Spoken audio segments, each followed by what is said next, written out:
It's very sad not being there. I'll tell you that. Watching the whole inauguration, it's very sad not being there, and it just makes me throw all of my eggs in the USA basket. Oh, look at you. Welcome to the bandwagon. Yeah. That's I it. like to hear that. That's it. I just hope to God they don't embarrass us. Let's segue into USA Wales, right? Tomorrow. I sent you today the roster for Wales. It's not impressive at all. Okay, so you are looking at these guys' current teams. Some of them are on loan. There's some decent names out there. That Ethan Ampadu, the guy whose name you can't say, the guy whose name you don't even know. I know his name. That's your claim to a great team right now. A guy whose name you can't pronounce. All right, we're not going to go as far as saying great team. Okay. We're saying good enough players, right? So they have Ben Davis, Ethan Ampadu, Nico Williams. They have a Jamaican in there. Which is why I'm worried for them. They have a man that can turn it on and off anytime. Don't mention the dinosaur should be in a museum, Gareth Bell. Enner Valencia just showed up at the World Cup and started up in a 70-minute performance on one leg. What do you think Bale is going to do? You just spent the last 10 minutes telling me how Qatar does not exist. Now you want to tell me that Valencia's great. No. I'm just saying that players can turn it on when they need to, and he is significantly better than his teammates. Bale is significantly better than his teammates.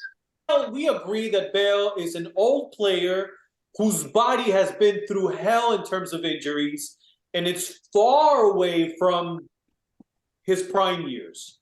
Yeah, he can turn it on. I understand all of that. I'm just saying he's far away from what he used to be, right? Right. But again, great players have a way to show up for games that are necessary. And the only thing that's important for Bale is playing for Wales. I'm okay with that, but hold on. I think his class is more than enough to surpass the youth of the US. Doesn't mean that I don't think his class alone. Because one player can make a difference. That's the amazing thing about the World Cup. But my fear for the US is that they're young and naive, and put them in a situation like this, because none of them have ever been in a big tournament ever. They play for big teams, but this is different. This is a different world stage, and when they go out there, they might try too much. They might become too attacking. They might leave themselves vulnerable. And then a guy like Bale, who, given one moment, he will dribble past everyone. None of those guys in the U.S. have played in big tournaments before. You're talking about guys like Pulisic, Champions League champion, McKennie from Juventus, Dest from Barcelona, used to pack stadiums against Real Madrid. I'm just saying... And not to go completely against what you're saying, but just to kind of like make the paint the picture next to what you said about Wales. Mm-hmm. Wales seems like a team that may be solid, who has a player that's sort of a has-been, who can turn it up. Okay, but this American team, although it's very young, and I think it's the second youngest I read in the whole tournament. But it might be the youngest if it wasn't for two players that are over 30. Fine. It would be by far the youngest team. I don't want to say stacked, but they're full of players playing at elite leagues, in elite teams, and starting.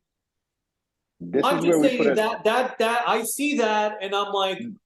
This is where you put an asterisk on it, because the guys who are playing for the elite teams, AC Milan with Dest, Pulisic with Chelsea, except for McKennie with Juventus. The guys who are on elite teams are on the fringe.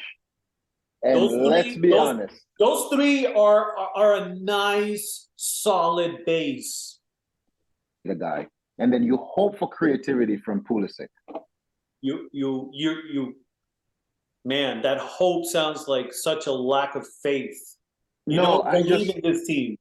I don't believe in youth with this team. They are unproven. That's This is not okay. That's this is okay, not- Marlon. This is not 2002 where Beasley and Landon That's the Donovan were perfect on. example. That's the Here's perfect example. Here's the difference. Here's the difference. Beasley and Landon Donovan were two young guys running around, fearless, with a bunch of veterans behind them. So they were fine. They could make mistakes. This team is a bunch of young guys with 3 veterans in the entire squad. Hold on one second. Hold on. Chinese food is here. Marlon, Yeah. that I'll give you young the team of short, sweet 2002, answers. that young team of 2002. It wasn't a young team. There was 2 young guys. Well, yes, but what I'm going to say is that those guys surrounding that group of people, Well, you're not talking about players that were playing in elite teams either. Right? Leonard was playing for Man City. No, but these were veterans that have played for English Premier League teams. You're not going to like That this worked. example. You're not going to like this example, but I'm going to give you this example regardless. Better not be Colombia. 2014. No one saw these kids coming. No one saw James Rodriguez coming. No one saw Cuadrado coming. No one saw Armero coming. I know how much you love Armero. No one saw Ospina coming. And all I'm saying is, look, I'm not saying the U.S. is going to win anything. But a dark horse becomes a dark horse once they reach that quarterfinal stage. And I'm just saying, I like what the U.S. can be. Okay. The U.S. has to get past Wales with a bunch of guys who grew up in, let's say, British teams and have been playing system football since the moment they start, like 8 years old. Right? We agree that the U.S. road to anything goes through Wales tomorrow. Right. There is no World Cup if you lose tomorrow. That it's pretty much done. There might not be a World Cup if they draw tomorrow. I feel like I'm on MTV Cribs right now. Sure. If you say so. Where's the place where all the magic happens?